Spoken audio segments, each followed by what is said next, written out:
चलिए दोस्तों, तो आज हम जानेंगे मध्यकालीन भारतीय आर्य भाषाओं के बारे में। तो इसको भी जो मध्यकालीन भारतीय आर्य भाषाएं हैं हमारी, उनके बारे में भी हम थोड़ा थोड़ा करके जानेंगे। तो पहले हम थोड़ा सा जानते हैं इसकी भूमिका के बारे में।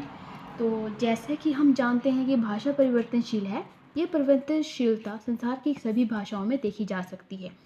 तो ये तो हम सभी जानते हैं कि भाषा जो परिवर्तनशील होती है और ये परिवर्तनशीलता जो है वो सभी भाषाओं में देखी जा सकती है। जैसे हिंदी की अपनी है, इंग्लिश की अपनी है, फारसी की अपनी है।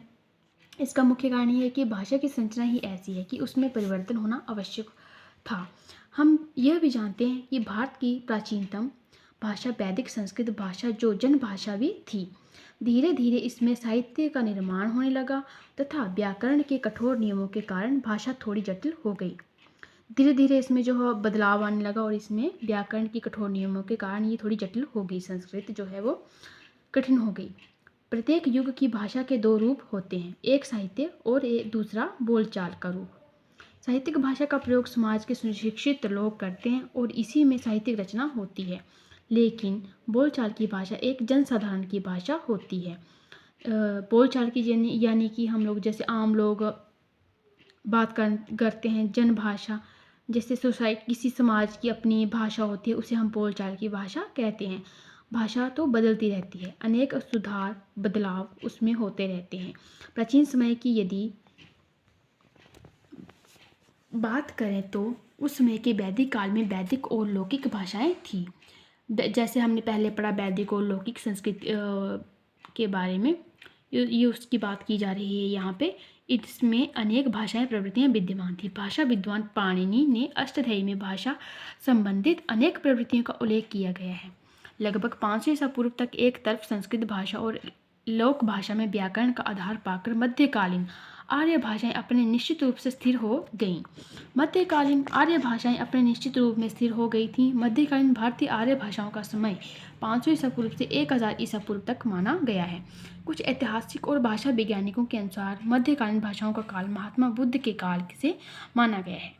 वैसे तो इससे पहले भी इन भाषाओं की अपनी एक सत्ता थी, लेकिन महात्मा बुद्ध के समय में इन भाषाओं की ओर अधिक महत्व मिला। मध्यकालीन आर्य भाषाओं का वर्गीकरण जो है वो कुछ इस प्रकार है। तो आज हम जानेंगे केवल पाली। तो इसका वर्ण जिस प्रकार पाली, प्राकृत, शोरसेनी, अर्धमागधी, मागधी, अपभ्रंश। लेकिन आज हम जानेंगे पाली के बारे में। तो शुरू करते हैं पाली के बारे में कि पाली भाषा कैसी थी। पाली भाषा प्राकृत भाषा का एक आरंभिक रूप है।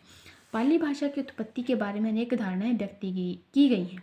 ये जो प्राकृतिक रूप माना गया, प्राकृत भाषा का रूप मानी गई हैं, जो ये भी एक प्राकृत जो है वो प्राचीन भाषा है। तो इसकी कुछ धारणाएं हैं। पहले है पाली। पाली जो है वो बुद्ध के उपदेशों की पंक्ति इसमें लिखी गई हैं। दूसरा आता है जो पाली है, पाली ग्रामीण भाषा भी थी उसमें।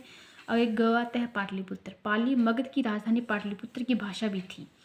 अब उसके आगे आता है प्रवचन। पाली जो कि प्रवचन दिए गए हैं इनके बुद्ध के, वो पाली में दिए गए हैं प्राचीन समय में। अब उसके आगे आती है प्राकृत, पाइथ, पाइल और पाली, जो कि इसका क्रम ऐसे चलता है। इसमें उपयुक्त उत्पत्ति यह मानी जा सकती है कि जिस भाषा में भगवान महावीर और महात्मा बुद्ध के वचनों का पालन हुआ, जिस भाषा के उपदेश जनसाधारण की रक्षा करते हैं, उसे पाली भाषा कहना अधिक उचित है। यानी कि महात्मा बुद्ध और महावीर के उपदेश जो दिए गए हैं उसे पाली भाषा कहना अधिक उचित है। पाली का समय 500 ईसा पूर्व की पहली शताब्दी के आरंभ तक माना गया है। कुछ विद्वानों का मानना है कि संस्कृत के समांतर लोक भाषा में इसका उद्भव हुआ, लेकिन कुछ विद्वानों का यह मानना है कि संस्कृत की उत्पत्ति प्राकृत से हुई है।